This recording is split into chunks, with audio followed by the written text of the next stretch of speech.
എൻ്റെ പേര് ദേവിപ്രിയ. ഞാൻ പത്തനംതിട്ട ജില്ലയിൽ നിന്നും വരുന്നു. ആദ്യം തന്നെ യേശുദേവനും പരിശുദ്ധ അമ്മയ്ക്കും 1000 നന്ദി. ഞാൻ ആദ്യമായി കൃപാസനത്തെ പറ്റി അറിയുന്നത് എൻ്റെ അച്ഛൻ്റെ പെങ്ങൾ വഴിയാണ്. അച്ഛൻ്റെ പെങ്ങളാണ് ആദ്യമായിട്ട് ഇവിടെ വന്നതും ഞങ്ങൾക്ക് പറഞ്ഞു തന്നതും. കൃപാസനം എന്ന് പറയുന്ന ആലപ്പുഴ ഒരു പള്ളിയുണ്ട്, നല്ല അനുഗ്രഹങ്ങളൊക്കെയാണ്, ഞങ്ങളവിടെ പോയി എന്നൊക്കെ പറഞ്ഞു. അതിനുശേഷം ഞാനാണെങ്കിൽ +2 കഴിഞ്ഞ് നിൽക്കുന്ന സമയത്താണ് എന്നോട് ഈ കാര്യം പറഞ്ഞത്. അപ്പോൾ എനിക്ക് +2 കഴിഞ്ഞിട്ട് എന്തിനു പോകണമെന്നുള്ള ഒരു താല്പര്യം ഒന്നുമില്ലായിരുന്നു. നേരത്തെ ഒരു ഫ്യൂച്ചർ പ്ലാൻ ഒന്നും ഇല്ലായിരുന്നു. അപ്പോൾ പെട്ടെന്നായിരുന്നു എനിക്ക് എൻട്രൻസിന് പോകണം, എൻട്രൻസിന് പോയാൽ കൊള്ളാം എന്ന് പറഞ്ഞ് ഞാൻ എൻട്രൻസിന് പോകണമെന്ന് പറഞ്ഞ് എടുത്തത്. അങ്ങനെ ഞാൻ എൻട്രൻസിന് അമ്മയാണ് ഇവിടെ ഉടമ്പടി എടുത്തേക്കുന്നത്. അമ്മയെ ഉടമ്പടി എടുത്താലും ഞാൻ രാവിലെ എണീറ്റ് 5:30 പ്രാർത്ഥനയും മറ്റ് ജപമാലയും വൈകിട്ട് പ്രാർത്ഥനയും അങ്ങനെ മിക്ക ദിവസങ്ങളിലും മുടക്കാറൊന്നും ഇല്ലായിരുന്നു. അമ്മയുടെ കൂടെ തന്നെ ഞാൻ രാവിലെ എണീറ്റ് പ്രാർത്ഥിക്കുകയൊക്കെ ചെയ്യുമായിരുന്നു. പിന്നെ ബൈബിളും മറ്റും വായിക്കുമായിരുന്നു സമയം കിട്ടുമ്പോൾ. പിന്നെ ഞാൻ എൻട്രൻസിൻ്റെ കോച്ചിങ്ങിന് പോയി അവിടെ ചെന്നിട്ട് മാതാവിൻ്റെ അപ്പം എനിക്ക് എൻ്റെ ഉടമ്പടി തൈലങ്ങളും മറ്റും തരുമായിരുന്നു. അതൊക്കെ ഞാൻ അവിടെ ദർശനയിലാണ് ഞാൻ എൻട്രൻസ് കോച്ചിങ് പഠിച്ചത്. അവിടെ കൊണ്ടുപോയി എനിക്ക് പ്രാർത്ഥിക്കുകയൊക്കെ ചെയ്യുമായിരുന്നു. മാതാവിൻ്റെ കുഞ്ഞൊരു ലോക്കേറ്റുമൊക്കെ എനിക്ക് തന്നായിരുന്നു. അപ്പം അങ്ങനെ ഞാൻ എൻട്രൻസ് എഴുതി ഞാൻ മൊത്തത്തിൽ 3 എൻട്രൻസാണ് എഴുതിയേക്കുന്നത്. 1 നീറ്റ്, 2 കീം, 3 ICR. നീറ്റ് എഴുതിയിട്ട് എനിക്ക് കിട്ടുമെന്ന് പ്രതീക്ഷയില്ലായിരുന്നു. എന്നാലും ഞാനാണെങ്കിൽ പ്രാർത്ഥിച്ചിരുന്നു, മാതാവേ എനിക്ക് മറ്റുള്ളവരുടെ മുന്നിൽ എന്നെ ഒരു പരിഹാസപാത്രമായിട്ട് ഒരിക്കലും എന്നെ മാറ്റരുതെന്ന് എനിക്കൊരു ആഗ്രഹം ഉണ്ടായിരുന്നു. അപ്പം ഞാനാണെങ്കിൽ എന്നും ഞാൻ മാതാവിനോട് ഈ കാര്യം തന്നെ പറഞ്ഞ് പ്രാർത്ഥിക്കുമായിരുന്നു. കാരണം ഞങ്ങളെക്കാൾ കൂടുതൽ ആകാംക്ഷ ഞങ്ങളുടെ ബന്ധുക്കൾക്കും ഞങ്ങളുടെ അയൽക്കാർക്കുമായിരുന്നു. ഞാൻ പരീക്ഷ എഴുതി കഴിഞ്ഞ് എനിക്ക് വെളിയിലോട്ട് ഇറങ്ങാൻ പറ്റാത്ത അവസ്ഥയായിരുന്നു. എങ്ങനെ ഉണ്ടായിരുന്നു പരീക്ഷ, കിട്ടാൻ വല്ല ചാൻസും ഉണ്ടായിരുന്നു. ബന്ധുക്കളുടെ തന്നെ കുത്തുവാക്കുകളും മറ്റുമായിരുന്നു ഇത് കേൾക്കുന്നത്. അപ്പോൾ എനിക്ക് ഒത്തിരി വിഷമമായിരുന്നു. എനിക്കിനി അത് കിട്ടിയില്ലെങ്കിൽ ഇനി എന്താവും എൻ്റെ സ്ഥിതി എന്നുള്ള ഇതിലായിരുന്നു. അപ്പോൾ അങ്ങനെ അച്ഛൻ്റെ കൂട്ടുകാരും അമ്മയുടെ ബന്ധുക്കളും എല്ലാവരും എന്നോട് ചോദിക്കുമായിരുന്നു. അവരോട് ചോദിച്ച് എന്നോടും ചോദിക്കുമായിരുന്നു. അപ്പോൾ എനിക്ക് എന്ത് പറയണമെന്ന് എനിക്ക് അറിയാൻ വയ്യാത്തൊരവസ്ഥയായിരുന്നു. എന്നിട്ട് ഞാൻ അന്നെങ്കിൽ കൃപാസനത്തിൽ പോകുന്ന സമയത്തൊക്കെ അപ്പയുടെ കൂടെ വരാൻ മാക്സിമം ഞാൻ ശ്രമിച്ചിരുന്നു. ഞാൻ അപ്പയുടെ കൂടെ മാക്സിമം പോകാൻ വേണ്ടി ശ്രമിക്കുമായിരുന്നു. എന്നെക്കൊണ്ട് പിന്നെ എനിക്കാണെങ്കിൽ കീമായിരുന്നു. എനിക്ക് ആദ്യമേ കീം എഴുതി എനിക്കാണെങ്കിൽ ഞങ്ങളുടെ പത്തനംതിട്ട ജില്ലയിൽ തന്നെ പുഷ്പഗിരി മെഡിക്കൽ കോളേജ് കിട്ടി. പ്രൈവറ്റായിട്ടാണ് കിട്ടിയെങ്കിലും എനിക്ക് പ്രൈവറ്റിൽ പഠിക്കണമെന്ന് ഒരാഗ്രഹവും ഇല്ലായിരുന്നു. കാരണം എൻ്റെ വീട്ടിൽ അത്രയ്ക്ക് സമ്പത്തൊന്നും ഇല്ലായിരുന്നു. അത്രയും പൈസയൊന്നും കൊടുത്ത് പഠിപ്പിക്കാനുള്ള ഒരു ഇതില്ലായിരുന്നു എൻ്റെ കയ്യിൽ. അപ്പോൾ ഞാൻ അന്നേരം പറഞ്ഞു, ഞാനിവിടെ ആദ്യമേ അവിടെ ചെന്ന് അഡ്മിഷൻ എടുത്തേക്കാം, അതെല്ലാം ബാക്കിയൊക്കെ മാതാവിൻ്റെ കയ്യിൽ. ഞാൻ എന്നിട്ടും പ്രാർത്ഥിക്കുമായിരുന്നു. ഞാൻ അമ്മയെടുത്ത് പറയാമായിരുന്നു, അമ്മേ എല്ലാവരും എന്നോട് ചോദിക്കുക ഞാനിപ്പോൾ എന്താ ചെയ്യേണ്ടതെന്നൊക്കെ. അങ്ങനെ എനിക്ക് പുഷ്പഗിരി മെഡിക്കൽ കോളേജിൽ ആദ്യമത്തെ അഡ്മിഷൻ കിട്ടി. അവിടെ B.Pharm കിട്ടിയത്. അവിടെ പ്രൈവറ്റ് ആയതുകൊണ്ട് അവിടെ ഏറ്റവും കൂടുതൽ ഗവൺമെൻറ്റിനേക്കായി ഇരട്ടി പൈസയായിരുന്നു പ്രൈവറ്റിൽ എടുക്കുന്നത്.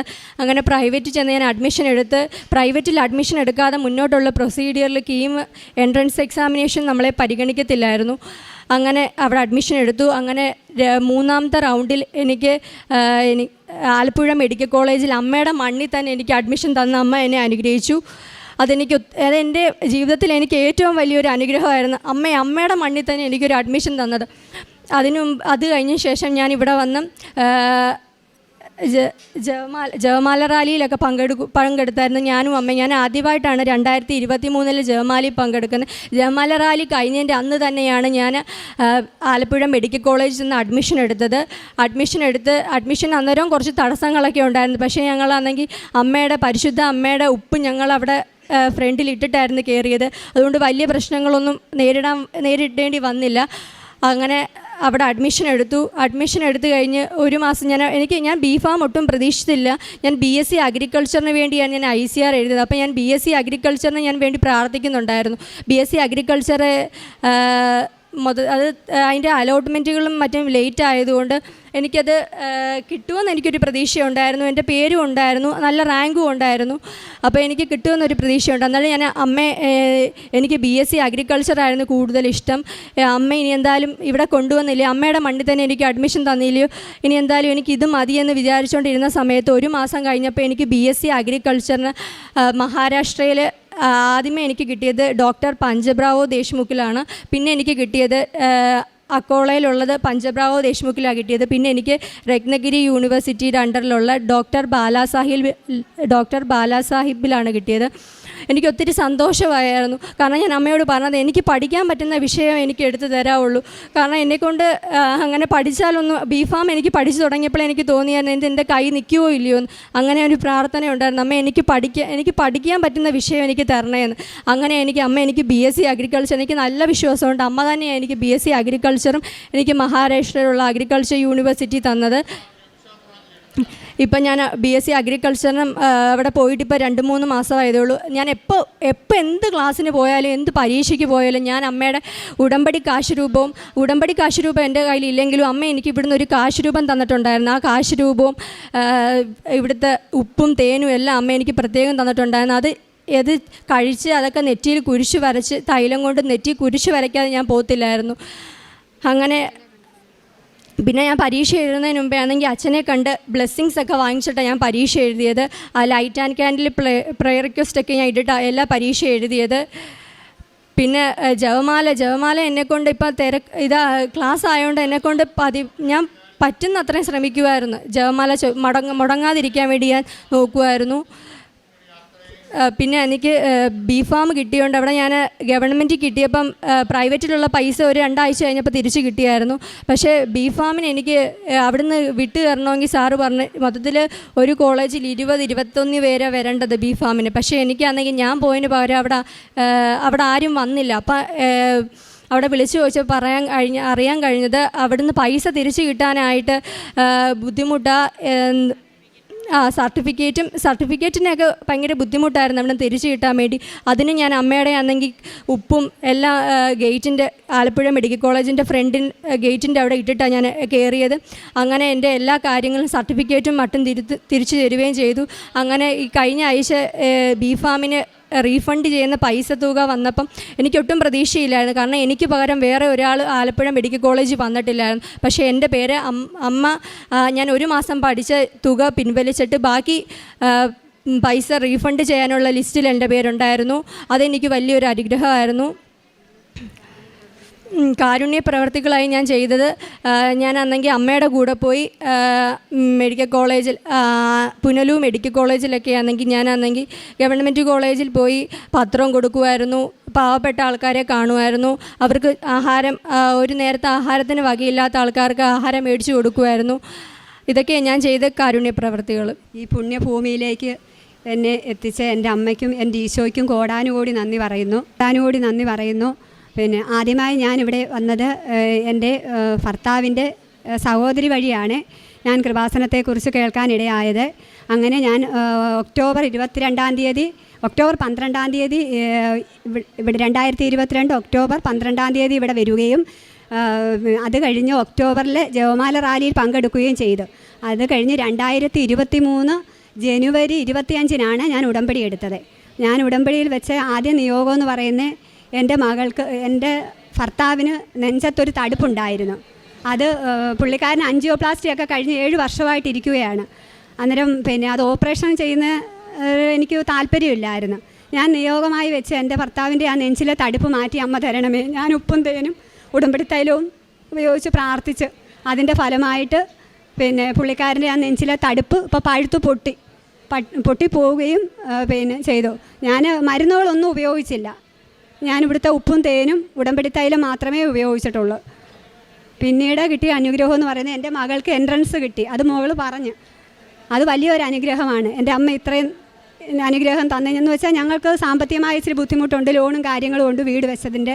ഇനി ഒരു കടം ഞങ്ങൾക്ക് പിടിച്ചിടാൻ ഇടയാക്കരുതേ അമ്മേ, ഗവൺമെൻറ് സീറ്റിൽ തന്നെ എൻ്റെ കുഞ്ഞിനൊരു അഡ്മിഷൻ അമ്മ വാങ്ങിച്ചു കൊടുക്കണേ എന്നൊരു അപേക്ഷ മാത്രമേ ഉള്ളായിരുന്നു എൻ്റെ അമ്മയോട് എനിക്ക് പറയാൻ. പിന്നെ മൂന്നാമത് കിട്ടിയ അനുഗ്രഹം എന്ന് പറഞ്ഞത് എൻ്റെ മകന് സ്ഥിരമായിട്ട് വയറുവേദന വരുമായിരുന്നു.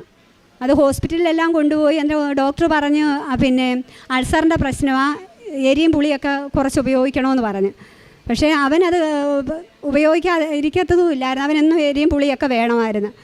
അത് കഴിഞ്ഞ് പിന്നെ ഞാനിവിടെ ഒന്ന് ഉടമ്പടിയിൽ നിയോഗം വെച്ച് എൻ്റെ കുഞ്ഞിൻ്റെ വയറുവേദന മാറ്റിത്തരണേ, ശ്വാസം മുട്ടലും ഉണ്ടായിരുന്നു, അത് മാറ്റിത്തരണേ അമ്മേ. ഞാൻ ഉപ്പും തേനും എടുത്ത് പ്രാർത്ഥിച്ചതിൻ്റെ ഫലമായിട്ട് ഇപ്പം വയറുവേദന കുഞ്ഞിന് വരാറില്ല. പിന്നെ മൂന്നാമത് കിട്ടിയ 4ാമത്തെ അനുഗ്രഹം എന്ന് പറയുന്നത് പിന്നെ എൻ്റെ കിണറ്റിൽ വെള്ളമില്ലായിരുന്നു. കഴിഞ്ഞ വർഷം ഉണക്കാവുമ്പോൾ കിണറ്റിൽ വെള്ളം പറ്റും.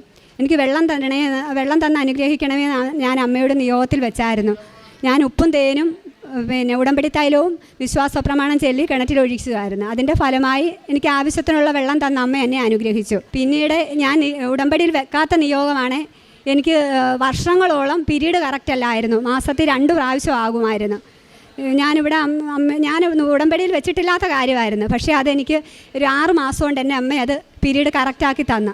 ഓപ്പറേഷൻ ഹോസ്പിറ്റലിൽ ചെന്നപ്പം പറഞ്ഞാൽ അനസ്തേഷ്യ നിങ്ങൾ കാണണം, ഇതിങ്ങനെ സ്ഥിരമായിട്ടാവുമെന്ന് ഇയാൾ ക്ഷീണിക്കുകയും ചെയ്യുന്നുണ്ട്, അതുകൊണ്ട് ഡോക്ടറെ കണ്ട് അനസ്തേഷ്യ കണ്ടിട്ട് ഓപ്പറേഷൻ ചെയ്യണമെന്ന് പറഞ്ഞായിരുന്നു. ഇപ്പോൾ ഒരു 6 മാസം കൊണ്ട് എനിക്ക് പീരീഡ് കറക്റ്റായിട്ടാണ് ആവുന്നത്. പിന്നെന്ന് പറഞ്ഞാൽ എൻ്റെ ഭർത്താവിൻ്റെ അമ്മയ്ക്ക് സ്ട്രോക്ക് വന്നു. വെള്ളം പോലും ഇറങ്ങാത്ത അവസ്ഥയായിരുന്നു. ഞാൻ അമ്മയോട് പ്രാർത്ഥിച്ച് എൻ്റെ അമ്മയെ പിന്നെ എങ്ങനെയും ഉണ്ണിച്ച് എനിക്ക് ജോലിക്ക് പോകണം. ഞാനൊരു പ്രൈവറ്റ് ഹോസ്പിറ്റലിൽ ലാബ് ടെക്നീഷ്യനാണ്. അന്നേരം എനിക്ക് എൻ്റെ മകളെ ഏൽപ്പിച്ചിട്ടായിരുന്നു, അന്ന് മോൾക്ക് അഡ്മിഷൻ ശരിയായില്ലായിരുന്നു, ഏൽപ്പിച്ചിട്ടായിരുന്നു ഞാൻ പോകുന്നത്. അന്നേരം മോളായിരുന്നു രാവിലത്തെ കാര്യങ്ങളെല്ലാം ഞാൻ നോക്കിയിട്ടായിരുന്നു പോകുന്നത്. പിന്നീടുള്ള കാര്യങ്ങൾ എൻ്റെ കൊച്ചായിരുന്നു നോക്കുന്നത്. ഞാൻ അമ്മയോട് പ്രാർത്ഥിച്ച് അമ്മയെ എങ്ങനെയും സൗഖ്യം തരണമേ, ഉള്ള ജോലി കളയേണ്ടി വരത്തില്ലയോ അല്ലെങ്കിൽ. അന്നേരം ഞാൻ ഉപ്പും തേനും കൊടുത്ത് പ്രാർത്ഥിച്ച് അതിൻ്റെ ഫലമായിട്ട് ഇപ്പം ബാത്റൂമിലൊക്കെ പിടിച്ച് നടക്കുക. 2 ആഴ്ച കഴിഞ്ഞപ്പോഴത്തേനും പിന്നെ ആഹാരമൊന്നും ഇറങ്ങത്തില്ലായിരുന്നു. ആഹാരം കൊടുക്കുമ്പം പോവുമായിരുന്നു. അതിൻ്റെ ഫലമായി ഇപ്പം ഉപ്പും തേനും കൊടുത്ത് പ്രാർത്ഥിച്ചതിൻ്റെ ഫലമായിട്ട് ഇപ്പം തന്നെത്താനെ എണ്ണിച്ച് നടക്കും. ഡോക്ടർമാർ പറഞ്ഞതായിരുന്നു ഇപ്പം 90 വയസ്സുണ്ട്, അതുകൊണ്ട് ഇനി നടക്കത്തൊന്നുമില്ല. ഇനിയിപ്പോൾ അമ്മയ്ക്ക് പിന്നെ ഹാർട്ടിനും ഒക്കെ പ്രശ്നമുള്ളതായതുകൊണ്ട് ഷുഗറും കൊളസ്ട്രോളും എല്ലാം ഉണ്ട്, അതുകൊണ്ട് ഇനി അമ്മ രക്ഷപ്പെടത്തില്ലെന്നായിരുന്നു പറഞ്ഞത്. പക്ഷേ എൻ്റെ അമ്മയുടെ യേശുദേവൻ്റെ ഒറ്റ കൃപ കൊണ്ടാണ് ഇപ്പം പുള്ളിക്കാരി എണ്ണിച്ച് നടക്കുക ചെയ്യുന്നത്. കാരുണ്യ പ്രവൃത്തി എന്ന് പറയുന്നത് ഞാൻ ഹോസ്പിറ്റലിൽ വർക്ക് ചെയ്തതുകൊണ്ട് ഞാൻ പത്രം കൊടുക്കാനൊക്കെ എനിക്ക് വലിയ ഇഷ്ടമായിരുന്നു. ബൈബിൾ വായിക്കുമായിരുന്നു, പിന്നെ വചനം ചെല്ലുമായിരുന്നു. ദൈവത്തിനൊന്നും അസാധ്യമല്ല, ലൂക്ക 1:37. പിന്നെ അത് കഴിഞ്ഞ് യെശയ്യാ പ്രവാചകൻ്റെ പുസ്തകം 45-ാം അധ്യായം 2-ഉം 3-ഉം തിരുവചനങ്ങൾ. ഞാൻ നിനക്ക് മുമ്പേ പോയി മലകൾ നിരപ്പാക്കുകയും പിച്ചളവാതിലുകൾ തകർക്കുകയും ഓടാമ്പലുകൾ ഒടിക്കുകയും ചെയ്യും. നിന്നെ പേര് ചൊല്ലി വിളിക്കുന്ന ഇസ്രായേലിൻ്റെ കർത്താവായ ദൈവം ഞാനാണെന്ന് നിങ്ങൾ അറിയേണ്ടതിന് അന്ധകാരത്തിലെ നിധികളും രഹസ്യ ധനശേഖരവും ഞാൻ നിങ്ങൾക്ക് തരും. അത് കഴിഞ്ഞിട്ട് ഹോസ്പിറ്റലിൽ തോറും പോയി പത്രം കൊടുക്കുമായിരുന്നു. ഞങ്ങളുടെ അവിടെ വരുന്ന പേഷ്യൻ്റിനെല്ലാം പത്രം കൊടുത്ത് കാശ് രൂപവും വാങ്ങിച്ചുകൊണ്ട് കൊടുത്ത് അവരോടെല്ലാം പറയുമായിരുന്നു. ഞാൻ വഴി അനേകായിരം ആളുകൾ ഇവിടെ അമ്മയുടെ മുമ്പിൽ വന്ന് ഉടമ്പടി എടുക്കുകയും അവർക്കെല്ലാം അനുഗ്രഹം കിട്ടുകയും ചെയ്യും. പിന്നെ രോഗികൾ അവിടെ വരുമ്പോൾ എന്നോട് പറയും ഇന്ന അസുഖമാണ്, ഒന്ന് പ്രാർത്ഥിക്കണമെന്ന് പറയും. ഞാൻ ഉപ്പും തേനും ഒക്കെ കൊടുത്ത് അവർക്ക് വേണ്ടിയിട്ട് പ്രാർത്ഥിക്കും. ഇത്രയും തന്നെ എൻ്റെ അമ്മയ്ക്കും.